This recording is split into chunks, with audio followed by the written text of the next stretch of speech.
What's up guys, it's Craig Bimmer here with another video bringing you more N52 content because fuck N54s and fuck N55s. Today I'm going to show you how to make the cheapest intake available for your N52.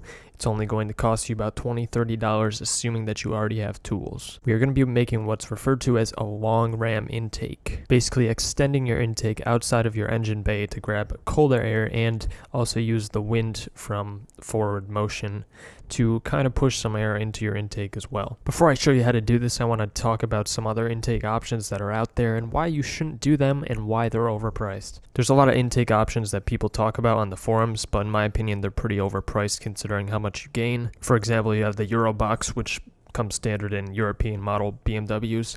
It's basically just a box but with a cone filter on the inside, just like ours, but a little bigger to fit a cone filter. These typically cost a few $100s online, but like I said, there isn't really much to be gained. Another one I see people talking about all the time is the AFE Magnum Force Stage 2 box. The reason I strayed away from it, I was considering buying it for a while, is because it's about $400 to $450. It claims to gain you 12 horsepower and 16 pound-feet of torque, but for $400 to $450, it didn't really seem worth it to me. On top of that, a lot of the reviews complained about it being badly constructed and that fitment was tough to get it right. The last common option that I'm going to talk about is the DINAN RAM intake mod. It's probably the funniest one out of all these, considering that it's $530. And aside from the filter that includes, which I assume is a K&N, which we already have if you're following along with this series, everything else that it includes probably definitely costs them less than $30 to produce. And on top of that, you have to modify your intake yourself. So the concept behind this kit that they include is for you to cut a hole into your intake and then glue their little corner thing onto it, and then attach a hose and then cut another hole into your brake duct and then attach the hose to that. It's really funny that they sell it for $530. I can't imagine anyone finding that to be a reasonable price, especially when you can do this yourself. And that's where we get started. This project is based on this stupidly overpriced product.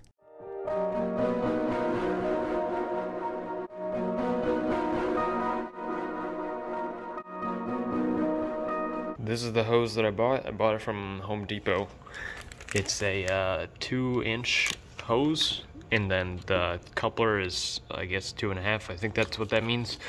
But I paid, let's see, $25 after tax. So basically, what you do to get yourself set up is unbolt your fender liner. Mine's already messed up really bad.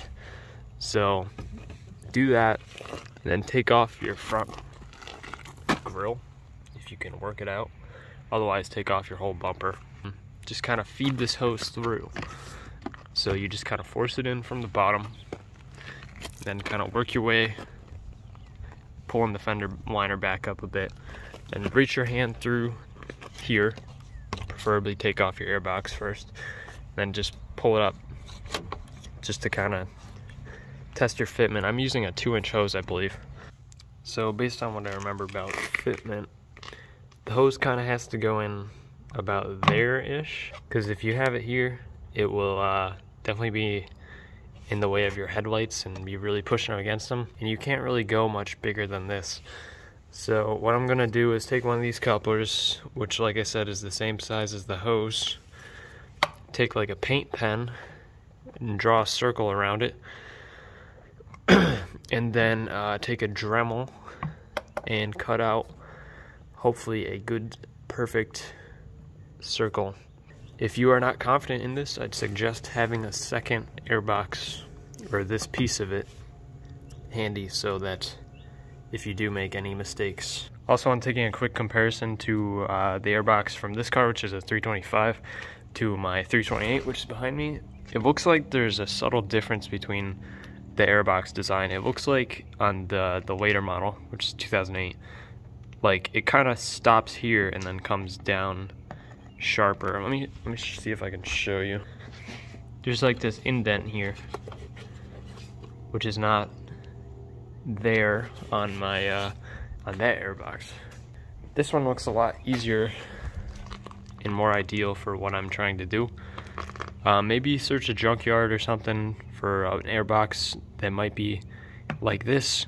Excuse me, because it's probably a lot easier. Or you could just put the hole for your hose wherever you think is ideal. Got my paint pen,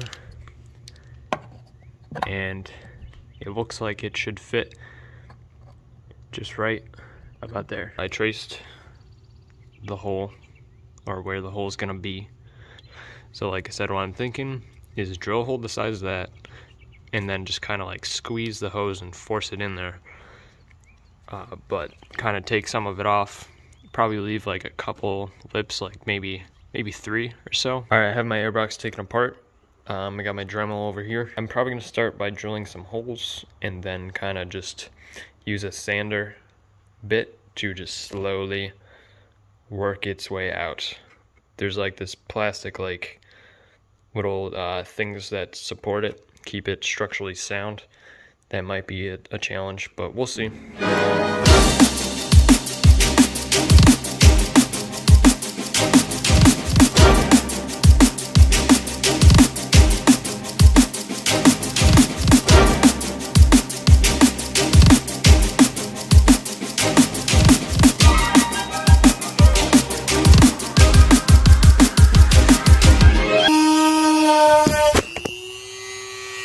My phone fell, but making pretty decent progress.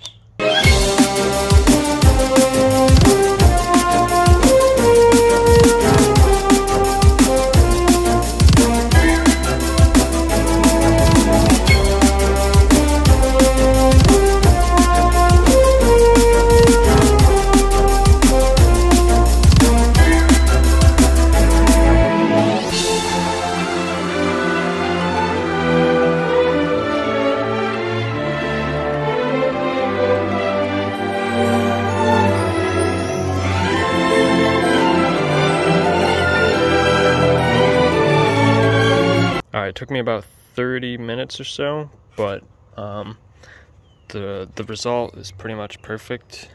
Sits very tightly in here. Try and put it down here. Like once it's in there, it's not really gonna go anywhere unless you are trying to take it out. It looks like it doesn't have to kink too bad, so you won't lose a ton of airflow.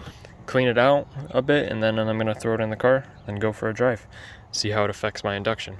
But yeah, just sand it out with some sandpaper. Maybe blow it out with some pressured air, and then take some air intake cleaner. Just make it nice and clean. It's not a big deal because this is all in front of the filter. All right, so now I've got everything really nice and cleaned out. What I'm gonna do is take my main hose and then cut it down to this last lip here. Seat it into the box nicely, then reassemble it with the rest of the box, and then put it into the car, and then cut it down to size here. If you have enough leverage, you can literally cut it with just regular scissors. Alright, so I got everything installed. Fitment's actually not too terrible. Yeah, it's slightly more of a hassle to get everything on, but it's not going anywhere. So now I'm going to cut it about here or so, and then you can zip tie it to your brake duct. For now, I'm just gonna leave it hanging once I do get it going. But yeah, ideally you want some big zip ties that you can zip tie the whole assembly to your brake duct so it doesn't go anywhere. It's really not gonna go anywhere, but to keep it at the ideal angle. This is what it looks like right now. I've just got it kind of sitting there, but yeah, it only took me a couple hours to do. You can't even really tell. I mean, you can kind of see it, but like it doesn't really massively change everything. And we'll start her up right now.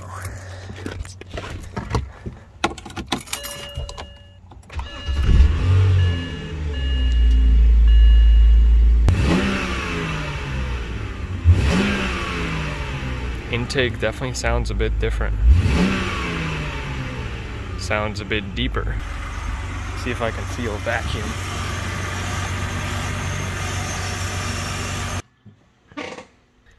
What's up, guys? It's 2 months later. Hard to explain, but yeah, I shot this video about 2 months ago, And then I was out of town for a while. But anyways, I'm gonna tell you my impressions of this mod. It wasn't anything crazy, but you can feel the car rushing just a little bit more. It just helps it just that much more. And especially being $30, you can't complain.